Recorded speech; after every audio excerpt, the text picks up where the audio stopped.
All right, so Angela Rayner, did she or did she not, on purpose, avoid paying thousands of pounds of stamp duty tax? We're going to look at the non-verbal cues.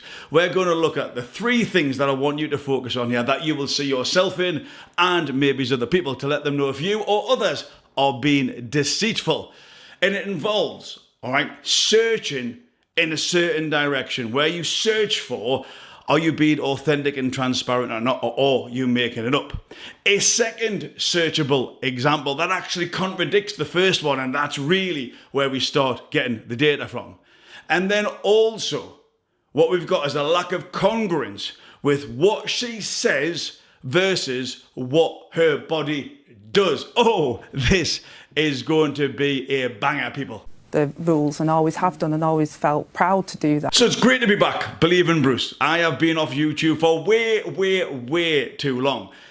And although I get nice messages every now and again, you just got to love what you do. And now I've got the bit between the teeth. We are going to go again. So please come along from the journey. If you're brand new, subscribe, give us a like, and also comment below what other topics you would like me to cover. So we're going to start off with Angela Rayner. There is a big hoo-ha here in the UK about you've got a politician, are they lying about public funds, money, her own private finance, all right? And we're going to break three things down here, three huge tells that absolutely complement and contradict each other, which can then give us the conclusion that I have created with. And remember, you cannot argue with what she does or what she doesn't do, with what she says or what she does not say. And remember, you can use this to just keep an eye on those people around you, loved ones, close ones, partners, husbands, wives, whatever it may be. Are they telling the truth? So let's get into it. Now, what I would say with Angela Rayner, she has got a beautiful baseline. Remember, the baseline is what we are looking for. What does somebody do most of the time? Because any deviation of this, up or down, allows us to say what is the reason for that deviation, okay? And Angela, how can I say this? She's not she hasn't got that energy where I would rush out to go for a drink with her. Yeah, she'd be pretty hard work down the boozer. Now, horses for courses, all right? That suits some people. But what I'm saying is she's very still. She's very stagnant, almost android robotic in her delivery of what she's saying. And this is throughout the interview. This is her baseline, okay? When she's comfortable, when she's not triggered positively or negatively, that is what you see. Now, the first time she actually deviates this, and look for the search, she goes up and to the left-hand side, okay, is when they're talking about the advice that she received. Now, there's a few things happening here which makes it really interesting. Because there's a couple of blinks, because what we call the eye blocks go on, all right? You definitely know it's a negative feeling. But then what you also get is then she looks down and then she looks up, or she might look there, she might look there and then come back down, but there's a combination of it. Down and then up, and she searches. You can clearly see her eyes search this way, all right? So they tend to be the eye block, the looking down, the searching, and it's the way she's almost like sort of gasping for breath, if you will, looking for a solution that starts believing Bruce to think, hey, now we've got action, okay? And you can see it here, all right? The search, the look down. Generally, when people get triggered with a negative bit of emotion from the adrenal glands, the amygdala, fight or flight system, yeah, where it takes over the prefrontal cortex. So emotion becomes stronger than the logic. It presents itself in the thighs and boom, we get that little movement here. So because you've got the look down, yeah, because you've got that eye block, because you've got that exaggerated search, and because you've got that moment, there are four things negatively that when she is talking about the advice that she received, I'm now thinking because of what she did, all right, not what she didn't do, because of what she'd done, is she making this up? Can she remember what she is meant to say at this point? Is that what she's searching for? Is that why she's starting to panic? Because this is the question that everybody's interested in, all right? Now, just hold that for a second.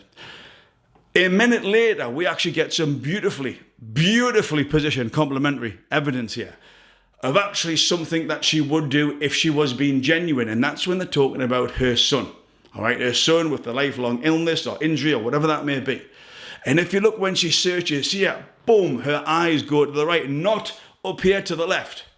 Now, I could ask you generally a series of maybe 5 to 6 questions, and after that, I have got you locked in. That's it. 99% I am believing that there's a high probability I know where you go for your answers to be truthful, or if you're making them up, or at the far end of the spectrum, if they are a downright lie, okay? And if you look where she searched for, when it was talking about, oh, well, here's my excuse for why I haven't done it, compared to the I know how I feel when I'm talking about my son, that's the truth. Her eyes go to the right because she knows as a mum how it makes her feel. She knows as a mum how her son is feeling. She doesn't have to make it up, is my point. That's where she goes to the truth. So because that is such a powerful position as a mum, and let's not forget she is a mum, okay? She didn't even have to deviate from her baseline normal. Boom, there it is. So why the searching up here when it should have been exactly the same position? If it was truthful information, she would have looked here, just like when she's explaining how it makes her and her son feel in this particular situation. And she gets emotional. She's talking about it. Even as I'm talking about it now as a dad, okay? I can feel it in that glob of sensation because I am connecting with that. That's what happens when you tell the truth. There's something going up on here, the move, the look down, the eye block. She's not being 100% truthful, okay? And then the final bit, what we see with Angela Rayner, is the lack of congruence. Now, the congruence, remember, is a joining up of when your words match your body language. So, for example, if someone said to me, is your name Bruce? And I said yes, but no, this is an exaggeration, okay? I said yes, but my body went like that. That doesn't match up. Is your name Bruce? Yes, absolutely, okay? And what's really interesting here is that when she says she always upholds the law to the highest standards, Angela, yeah, what we find is when she says, I'll be saying, yeah, I always uphold the law. I always uphold the law, yeah, because that's what's meant to happen. What you see here is I always uphold the law. A shake of the head when, without doubt, undubitably, there should have been a nod. Because she's the one that explained it, and the reason why there's that lack of congruence there, the reason why they don't add up, is she may not be being as truthful as she could be. You can't deny the data. Biology does not lie. So when you put all this together, when you are looking at the fact that there was the look down, the eye blocking, the exaggerated searching, the move on the chair, the negative stuff, when she's talking about something truthful, that she searches somewhere else, and how much more truthful could it be than a mum talking about her own child? Yeah, and then the lack of congruence when she says, I always uphold myself, or I always uphold the law to the highest standards, while shaking her head. Oh, come on, Angela. Give me a break. That's a huge, I won't say definite because we can never be certain. That's just the truth. But if I had to bet my bottom dollar on it, there is a high probability, higher than a higher probability, that Angela Rayner is not telling the truth because of what she said and didn't say, and what she did do and did not do. You can't deny the data. So, hopefully you've enjoyed that. All right, nice one just to get back into the swing of things. We're going to start cranking out the videos. Let me know below, what are the trending topics, the people, the stories that you would like me to dissect from a psychological and physiological angle, and believing Bruce will be on it. But remember, the whole idea why I do these videos is to help people connect with each other. People will not always tell you how they feel, but your body or their body will always show you. And remember, it's to improve confidence, it's to improve communication, it is to help people to be a better version of them. And remember, I see you, and 100%, you're absolutely better than you probably believe you are. Believe in Bruce. Subscribe, like, comment. Let's go for the journey part 2.